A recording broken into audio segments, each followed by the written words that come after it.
Hey YouTube, Kira Twig here, bringing you guys my Yu-Gi-Oh! Timelord deck profile for July 2017. Shoutouts go to my friend Anthony for letting me borrow his Timelord deck for the deck profile. Been wanting to make this for you guys for a while now. I know a lot of you have requested this deck profile. It's a really interesting deck. Timelords have not had support for a good while. I think Photon Shockwave was the last time they've seen cards, and we finally actually got cards to make it an actual playable deck.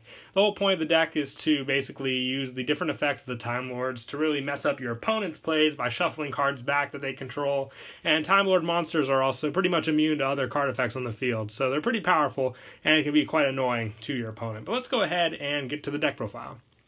To start off, I run 3 Time Maidens, probably the most important card in the deck. If you control no monsters, you can special summon this card from your hand. This card can be treated as 2 tributes for the tribute summon of a Time Lord monster, and you can tribute this card to add 1 Time Lord monster with 0 attack from your deck to your hand.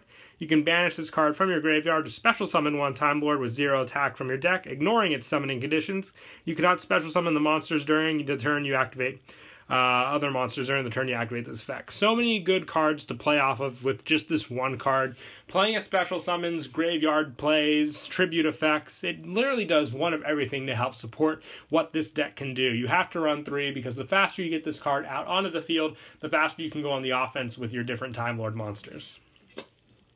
And 2 of the original Meta Ion, the Time Lord. I say original, these are obviously not the original printings of Meta Ion, but he's the first one that got released. He cannot be special summoned from the deck, and that's the effect that a lot of them share, if not all of them. If you control no monsters, you can normal summon this card without tributing. It cannot be destroyed by battle or card effects, and you take no battle damage from attacks involving this attack position card. At the end of the battle phase, if this card attack or was attack, return all monsters on the field to the hand, and if you do, inflict 300 points of damage to your opponent for each monster returned. And during your standby phase, shuffle this card into the deck. Now, all the Time Lord monsters share basically the same, you don't want to say cost, but abilities of getting shuffled back during the standby phase, and the cannot be destroyed by battle or card effects. So there are ways like Castell, which you can get around this and whatnot, shuffling them back, but other than that, they're quite annoying to deal with once they hit the field, and they have a lot of return effects, whether it be to the hand or the main deck, which a lot of them differ and vary from. And also 4, Camion, the Time Lord. This one, basically the same requirements.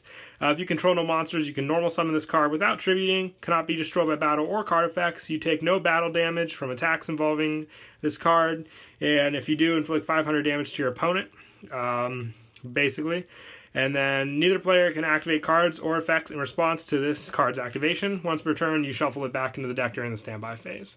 Another good burn aspect to go off of. Pretty powerful. If this card battle, you shuffle 1 card your opponent controls into the deck, and if you do, inflict 500 damage. The burn effect is really going to wear them down after a while, especially if they just can't attack into you or over any of these monsters. Also 3, Lazeon, the Time Lord.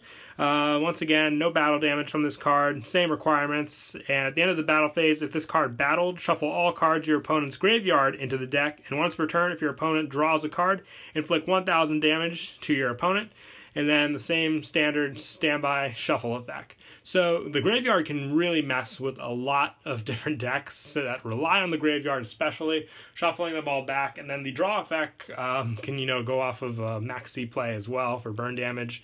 Good card to run at 3, definitely. And I also run, I'll make sure I didn't mix up any other cards that we were going through there. Nope, because I don't want to show doubles, that's for sure. 2, Sadeon, the Time Lord. This one, basically, you take no battle damage involving this card. At the end of the battle phase, if this card battled and your life points are less than 4,000, your life points become 4,000. So once per turn during your standby phase, shuffle this card into the game. Same tribute requirements as well with this card. The only reason I run 2 of this is basically for the fact that, yes, it is a cool effect to make it 4,000, but you could really hurt yourself as well if you do this too much. Basically for the fact that it has no good premise if you're above 4,000. It has no effect otherwise. You only want to rely on it mostly if you are below 4,000, which can save you a lot of times just because of that effect. But like I said, it's not as useful as a lot of the other ones. Probably the one that's very important and one that's seeing a lot of play is Zaphion. This card's been side deck, I know, in a lot of decks, just for the fact that it shuffles back spell and traps on the field. If this card battled, shuffle all spell and traps your opponent controls into the deck. If this card is sent from the field to the graveyard, draw one card, and once per turn during a standby phase, shuffle it into the deck. Now, she basically is that draw power and the shuffle back power. A lot of spell and traps have effects when they're destroyed. Her shuffling them back, pretty much cancels all of that out, and then you just have to rely on your opponent setting a lot of cards, including pendulum scales and whatnot, and then just this card takes care of all those problems. And all the Time Lords, except for Time Maiden, which technically isn't even a Time Lord, are level 10. So if you wanted to go off of basis for an extra deck, you would run rank 10 monsters, but we'll get to the extra deck when that comes. And also, 2-card Cardi. I like this card just for draw power in the deck. That is one thing that does come up. If your plays don't get off and they get negated a lot, you'll wind up without a lot of cards. And there are some turns where you can pass by and you don't have to worry about that too much, getting your summon off. And Cardi can just come in for that save. Also, 2 Gameciel, the Sea Turtle Kaiju. This card is to get over monsters that are pretty pesky with the shuffle back effect. Ones that, if possible, could resolve in you not being able to be successful with your Time Lords on the deck. Just give them the Gameciel, and that problem there is solved. You have a monster where you would attack into, and no problems whatsoever. And also 1 Maxi, just to finish off the monster lineup. Pretty standard just for that draw power, which the deck definitely needs. And then moving on to the spells, I run 3 Pot of Duality. Now, if you have Advanced Draw, I would recommend running that over this card, just for the fact that very easy to get the level 10s on the field, and Advanced Draw just requires you having a level 8 or higher monster on the field, tributing it, and then drawing 2 cards. Pot of Duality to stop the special summoning effects, so like Time Maiden, for example, but the normal summon of your Time Lords will still resolve, which is why this is still a very good card to run, in my opinion. But it's totally player preference right there if you want to run Pot of Duality or if you want to run Advanced Draw. Go from there. You might even want to try both, but I was trying to debate what to run and what to not run in this deck.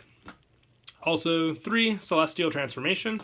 It's a quick play where you special summon a fairy-type monster from your hand, half the attack of that monster and destroy it during the end phase. Now, the Time Lords don't have any attack points, so that's not really something you need to worry about.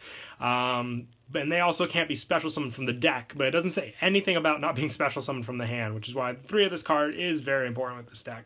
Especially since if you don't have any monsters and your opponent thinks, hey, I'm going to attack you directly, Celestial Transformation is a quick play spell card, and then you get that fairy-type monster out on the field, and then they have to deal with that problem of whether or not they want to attack into one of your Time Lords, depending on which one you have in your hand to get out.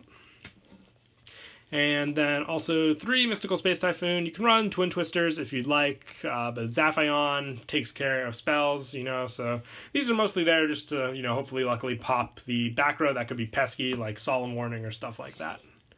And one for one, this is just for Time Maiden, to get her out as fast as you can, because like I said, she makes a lot of your plays. 1 Regeki, just for, pesky field clearing. If your opponent overwhelms you with too many monsters and you want to rely on this, if you don't have Meta Ion or something that could handle all those monsters, use Regeki to rely on that. 1 Gold Sark, just for, once again, additional searches. And Burial from a Different Dimension helps just for the fact that it can also grab your banished Time Maidens, put them back in the graveyard to reuse. If you also want, you could try taking both of these out for the advanced draws. These are the ones I was debating on going off of.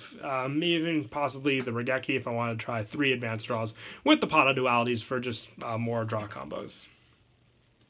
And then for traps, I run 3 Fiendish Chain. This card is just, once again, the same reason like Gameciel, to stop basic monster effects. So I can just ram into them and not have to worry about any, bizarre, odd monster effects going off. And Drowning Mirror Force, there are a lot of times where I don't have monsters on the field, so this card does come in handy at those times. Would probably go back and forth between the Fiendish Chains, just because Gameciel is a little better, in my opinion, so the more, drownings you have, take out the Fiendish Chains for them. And 1 Bottomless Trap Hole, and 1 Solemn Warning, just to finish up the trap lineup. Now, this was really cool because I lowered my life with this card for something, and then I did bring out Sadion.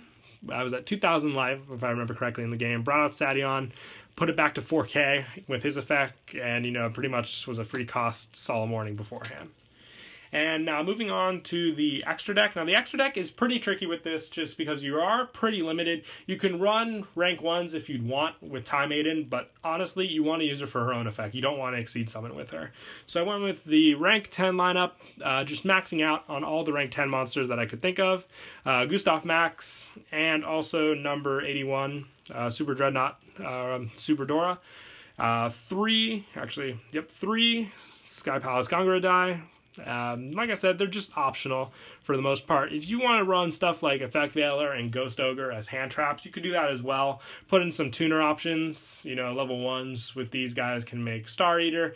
But like I said, this pickings are slim. We're sticking with also Pain Gainer. The ones that just require, you know, 2 level 10 monsters, the easiest ones to make.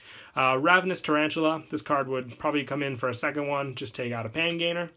And 2 number 77 Seven Sins, just for the rank up over the other monsters. But yeah, that is it for the deck profile. I hope you all enjoyed the video. Once again, please don't forget to leave a like and subscribe. And until next time, Kira Twig out.